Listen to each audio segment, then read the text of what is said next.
आत्मा का एक टूटे बाहरी मनुष्य का उपयोग करना। जैसे ही हमारा बाहरी मनुष्य बंधन में होता है तो हमारी आत्मा भी बंधी हो जाती है। आत्मा बाहरी मनुष्य की अपेक्षा करके औरों में काम नहीं कर सकता। परमेश्वर कभी भी मनुष्य की आत्मा की अपेक्षा नहीं करता जब उसका आत्मा मनुष्य में काम करता है। न ही परमेश्वर हमारी आत्मा को हमारे बाहरी मनुष्य की अपेक्षा करने की अनुमति देता है जब वह औरों में काम करती है। यह एक महत्वपूर्ण सिद्धांत है और हमें इसके बारे में स्पष्ट होना जरूरी है। पवित्र आत्मा कभी मनुष्य को छोड़कर मनुष्य में काम नहीं करती और हमारी आत्मा हमारे बाहरी मनुष्य को छोड़कर कभी मनुष्य पर काम नहीं कर सकती। हमारी आत्मा को हमारे बाहरी मनुष्य में से होकर गुजरना पड़ेगा इससे पहले कि वह औरों में काम कर सके। जब भी हमारा बाहरी मनुष्य हाथों की चीजों में प्रवृत्त रहता है और अपनी शक्ति को क्षीण कर देता है तो हम परमेश्वर के कार्य में सम्मिलित नहीं हो सकते। यदि हमारी आत्मा के पास आगे बढ़ते रहने का रास्ता नहीं है तो पवित्र आत्मा के पास भी आगे बढ़ते रहने का रास्ता नहीं होता। बाहरी मनुष्य भीतरी मनुष्य के मार्ग अवरुद्ध कर सकता है। बाहरी मनुष्य भीतरी मनुष्य को हतोत्साहित कर सकता है और उसे बाहर आने से रोक सकता है। एक बार जब बाहरी मनुष्य के हाथों में चीजें होती है तो भीतरी मनुष्य को बाहर आने का कोई रास्ता नहीं होता और परमेश्वर का कार्य हतोत्साहित हो जाता है। हाथों में चीजें उन चीजों का उल्लेख करती है जो परमेश्वर का कार्य दृष्टि में आने से पहले मौजूद होती है। दूसरे शब्दों में हाथों में चीजें वे चीजें हैं जो परमेश्वर से संबंधित नहीं है। परमेश्वर को बाहरी मनुष्य को तोड़ना पड़ता है इससे पहले कि वह भीतरी मनुष्य का उपयोग कर सके। उसे हमारे प्रेम को तोड़ना पड़ता है इससे पहले कि वह हमारे प्रेम का उपयोग भाइयों को प्रेम करने में कर सके। यदि हमारा बाहरी मनुष्य टूटा नहीं है तो हम अभी भी अपनी ही चीजें कर रहे हैं, अपना ही रास्ता ले रहे हैं और अपनी ही पसंदों को प्यार कर रहे हैं। परमेश्वर को पहले हमारे बाहरी मनुष्य को तोड़ना पड़ता है इससे पहले कि वह हमारे टूटे हुए प्रेम का भाइयों को प्रेम करने में उपयोग कर सके, इससे पहले कि हमारा प्रेम विस्तृत हो सके। एक बार जब बाहरी मनुष्य टूट जाता है तो भीतरी मनुष्य मुक्त किया जाता है। भीतरी मनुष्य को प्रेम करना जरूरी है परंतु इसे बाहरी मनुष्य के माध्यम से ही प्रेम करना जरूरी है। यदि बाहरी मनुष्य के हाथों में चीजें हैं तो भीतरी मनुष्य के पास काम करने के लिए कुछ भी नहीं होगा।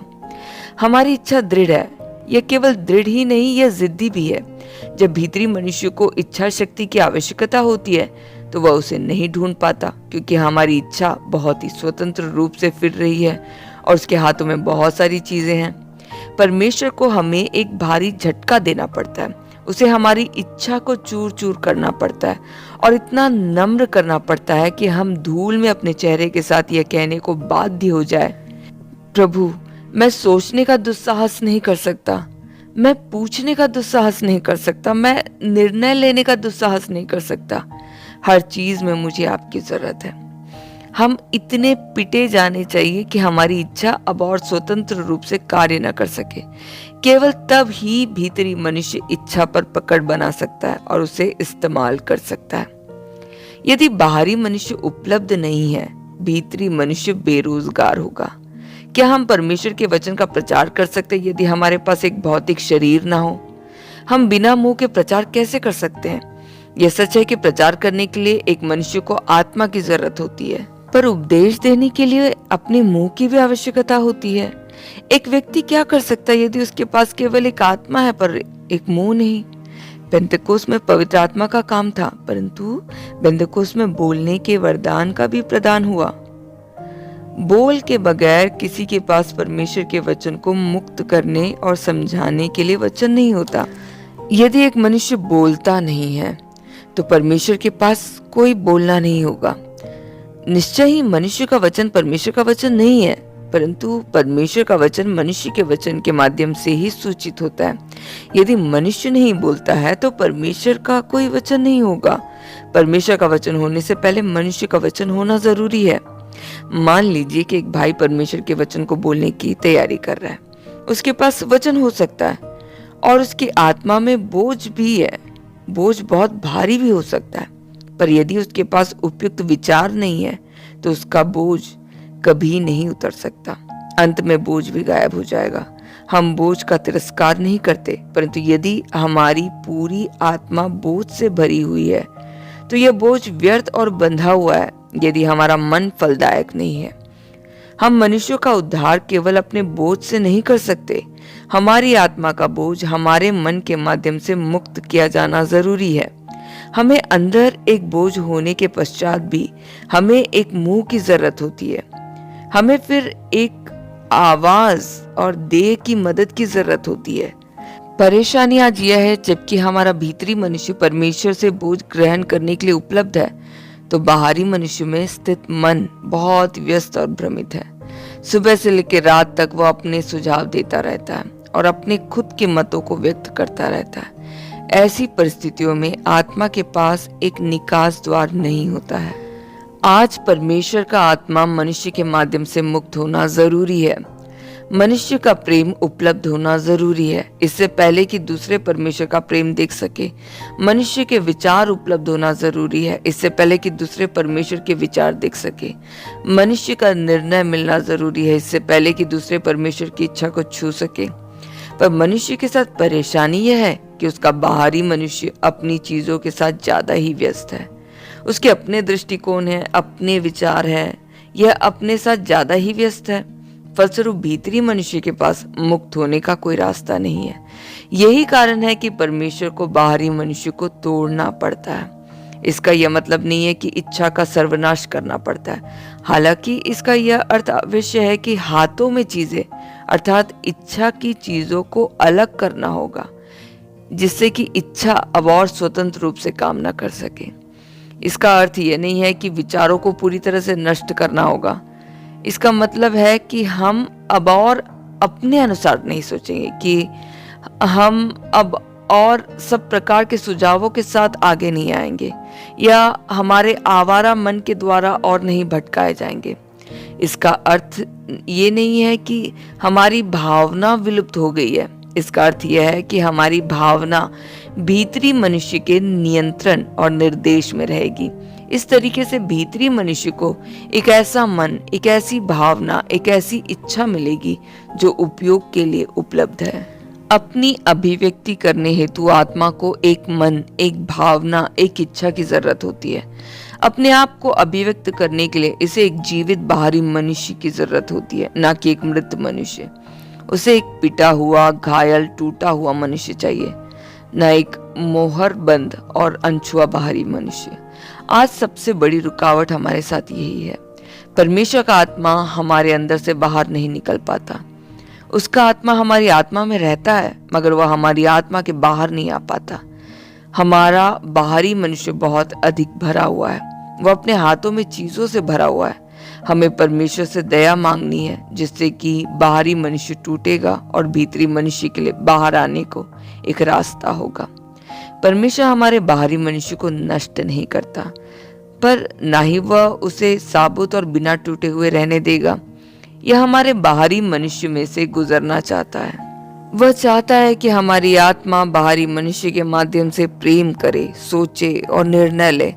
परमेश्वर का कार्य केवल एक टूटे हुए बाहरी मनुष्य द्वारा ही पूरा हो सकता है। यदि हम परमेश्वर की सेवा करना चाहते हैं तो हमें इस मौलिक निपटारे से गुजरना होगा। यदि हमारा बाहरी मनुष्य तोड़ा नहीं जाता तो प्रभु हमारे अंदर से रास्ता नहीं निकाल पाएगा। उसे हमारे बाहरी मनुष्य को अंदर से तोड़ना होगा, इससे पहले कि वे औरों तक पहुंच सके। बाहरी मनुष्य को तोड़े जाने से पहले भीतरी मनुष्य और बाहरी मनुष्य एक दूसरे के विरोध में खड़े रहते हैं। भीतरी मनुष्य एक पूर्ण व्यक्ति है और बाहरी मनुष्य भी एक पूर्ण व्यक्ति है। बाहरी मनुष्य पूर्ण और स्वतंत्र है। वह स्वतंत्र है और हाथों में चीजों से भरा हुआ है। तब तक भीतरी मनुष्य बंदी है। असलियत में टूटने के बाद बाहरी मनुष्य अब और स्वतंत्र रूप से कार्य नहीं करता। वह तबाह नहीं होता, पर वह अब और भीतरी मनुष्य के विरोध में खड़ा नहीं होता। वह भीतरी मनुष्य की अधीनता में होता है। इस तरह से हमारे अंदर केवल एक व्यक्ति बचेगा।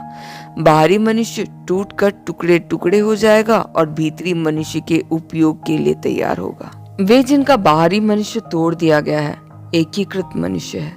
उनका बाहरी मनुष्य भीतरी मनुष्य के नियंत्रण में है। एक बिना उद्धार पाया हुआ व्यक्ति भी एक एकीकृत मनुष्य है, परंतु उसके दोनों मनुष्यों की भूमिकाएं उलट जाती है। उसका भीतरी मनुष्य उसके बाहरी मनुष्य द्वारा नियंत्रित होता है। एक बिना उद्धार पाए हुए व्यक्ति के पास एक आत्मा होती है, परंतु उसका बाहरी मनुष्य इतना बलवान होता है कि उसका भीतरी मनुष्य पूरी तरह से उसके वश में हो जाता है। एक बिना उद्धार पाए हुए व्यक्ति का भीतरी मनुष्य पूरी तरह से बाहरी मनुष्य से परास्त और वंशीभूत होता है। एक मनुष्य के उद्धार पाने के बाद उसे सब कुछ पलट देना चाहिए।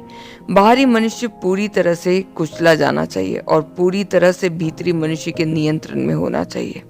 जैसे एक बिना उद्धार पाया हुआ व्यक्ति उसके बाहरी मनुष्य को उसके भीतरी मनुष्य पर हावी पाता है, हमें चीजों को पलट देना चाहिए और भीतरी मनुष्य को बाहरी मनुष्य पर नियंत्रण ले लेना चाहिए।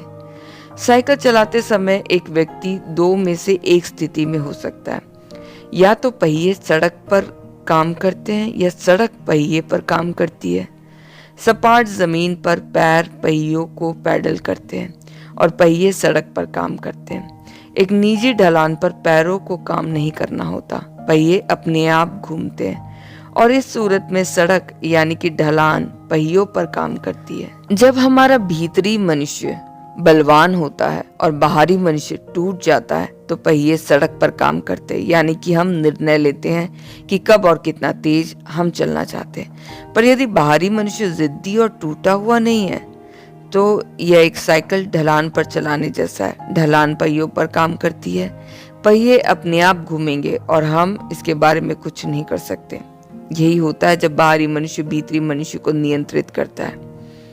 एक मनुष्य परमेश्वर के समक्ष उपयोगी हो सकता है कि नहीं, यह इस पर निर्भर करता है कि उसकी आत्मा उसके बाहरी मनुष्य में से मुक्त हो सकता है कि नहीं। जब हमारा भीतरी मनुष्य बंधा होता है तो बाहरी मनुष्य सब कुछ खुद से करता है। बाहरी मनुष्य स्वतंत्र रूप से कार्य करता है, पहिए अपने आप घूमते हैं। प्रभु के अनुग्रह से जब वह ढलानों को समतल करता है और बाहरी को तोड़ता है तो बाहरी मनुष्य अब और सुझाव नहीं देता और निर्णय नहीं लेता। जब यह होता है तो भीतरी मनुष्य बाहरी मनुष्य से बिना किसी बाधा के स्वतंत्र रूप से मुक्त होगा। यदि प्रभु हमें अनुग्रह प्रदान करता है और हमारे बाहरी मनुष्य को तोड़ता है तो हम एक ऐसे व्यक्ति बन जाएंगे जो अपनी आत्मा के अभ्यास में निपुण है और हम इसे तब मुक्त कर पाएंगे जब हम चाहते हैं। व्यक्ति ना कि सिद्धांत। हम परमेश्वर के कार्य के लिए मात्र कुछ सिद्धांतों को सीखकर योग्य नहीं बनते। बुनियादी समस्या हमारा ही व्यक्ति है।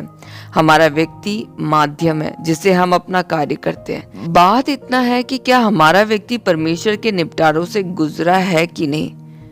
यदि सही सिद्धांत गलत व्यक्तियों को सौंप दिया जाता है तो कलीसिया को क्या बांटा नहीं जा सकता। हमारे लिए मौलिक सबक स्वयं को उपयोग करने योग्य पात्र बनाना है। स्वयं को उपयोग करने योग्य पात्र बनाने के लिए हमारे बाहरी मनुष्य को तोड़ा जाना जरूरी है। इन सारे वर्षों में परमेश्वर हमारे अंदर कार्य करता रहा है। यद्यपि हम स्वयं इस कार्य के बारे में बहुत स्पष्ट नहीं हैं, फिर भी परमेश्वर दिन प्रतिदिन तोड़ने का कार्य करता रहा है। तथापि हम सालों से पीड़ाओं और कठिनाइयों से गुजरे हैं। समय दर समय परमेश्वर के हाथों ने हमें रोका है। हम एक रास्ते जाना चाहते हैं परंतु परमेश्वर हमें यह करने नहीं देता। हम एक और रास्ता जाना चाहते हैं पर परमेश्वर हमें फिर रोक देता है।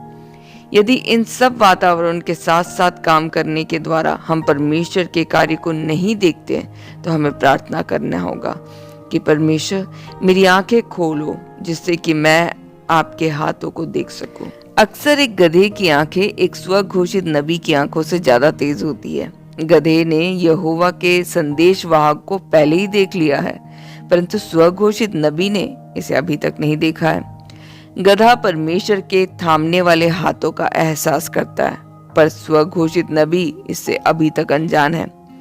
हमें एहसास करना होगा कि तोड़ना हमारे साथ परमेश्वर का तरीका है। सालों से परमेश्वर हमारे बाहरी मनुष्य को तोड़ने का प्रयत्न करता रहा है जिससे कि हम साबूत ना बचे। दुर्भाग्य से बहुत से लोग सोचते हैं कि वे सिद्धांत है जिनका उनके पास अभाव है।